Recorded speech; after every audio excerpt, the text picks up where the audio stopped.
Today we're going to talk about this Marx William Crooks number 1.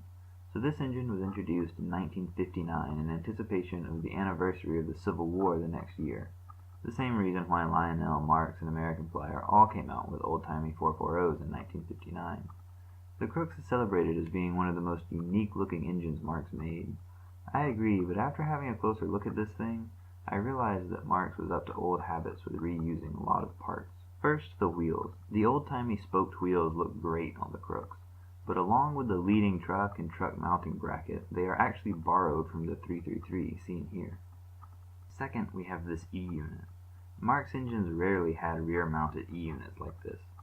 However, this E-unit is not actually rear-mounted. I know you're probably thinking I have inhaled too much smoke fluid, but hear me out. Notice this long part of the frame in the back of the Crooks, and how it tabs into this brace that then screws into the body. Well, now look at this 1666. Here's the front of the motor. It's the same with those long frame pieces tabbed into a brace that screws into the body. So it's not a rear-mounted E-unit, it's just a normal double reduction motor mounted backwards in the shell. It's some tricky stuff and very ingenuitive. As far as these old-timey coaches, they're based on the 7-inch Marx caboose that they made to compete with unique art manufacturing, just with a slightly different frame to accept trucks, no cupola added, and more windows. Now, just to be clear, I'm not trying to take a dump on this engine in this video.